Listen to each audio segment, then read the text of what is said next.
एटार जो हम अपेक्षा करছিলাম कब वो आएंगे और आज सच में वो आज दिन आ गया। मोदी जी है तो सब हर संभव हर चीज पॉसिबल है। ये चीज अब मान के चलना है कि मोदी जी है तो सब। हमारे देश की जो सीएम मैडम है उन्होंने भी बहुत सपोर्ट किया। रोज मुझे 3 दिन कंटिन्यू मुझे फोन कर रही थी कि टेंशन मत लीजिए, हम बहुत चेष्टा करें वो आ जाएंगे। पर 3 दिन उन्होंने फोन किया और आज देखिए मेरे हस्बैंड आ गए हैं। तो कहीं ना कहीं दीदी का भी बहुत सपोर्ट रहा। हमारे देश के जो हमारे शहर के जो चेयरमैन सर हैं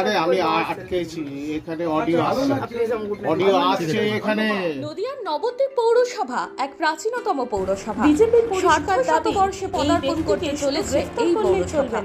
নবদ্বীপ শহরকে নতুন করে সাজিয়ে তোলায় পৌরসভার এক রিপোর্ট ইতিমধ্যেই ৪৫ কোটি টাকা ব্যয় ভূগর্ভস্থ বিদ্যুৎ সরবরাহ, ১১২ কোটি টাকা ব্যয় আর্সেনিক মুক্ত জল শহরবাসীর কাছে পৌঁছে দেওয়া, নবদ্বীপে আগত ভ্রমণ পিপাসুদের জন্য যুববাস নির্মাণ, নবরূপে আনন্দ কানন পার্ক, তৃতীয় বৈদ্যুতিক চুল্লি, বিবেকানন্দ স্টেডিয়াম, এছাড়াও ৬ কোটি টাকা ব্যয়ে তাঁতিবাজার নির্মাণের কাজ শেষ হয়েছে।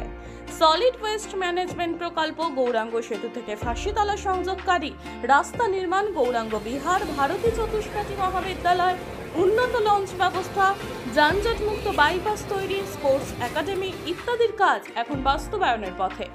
এছাড়াও হেরিটেজ শহর নবদ্বীপকে যানজট মুক্ত রাখার জন্য বাইপাস রোডের পাশাপাশি মাননীয় পৌরপতি মহাশয়ের ঐকান্তিক প্রচেষ্টায় একটি সার্কুলার রোডের কাজ শীঘ্রই শুরু হবে। খেতে ভালোবাসেন তাহলে অবশ্যই আসতে হবে শ্রীরামপুরের বিখ্যাত বান্টি মোমোতে, যা এখন মো ফ্যামিলিও। বিভিন্ন ভ্যারাইটির মোমো খেতে আজই চলে আসুন শ্রীরামপুর বিপি দে স্ট্রিটে মো ফ্যামিলিওতে।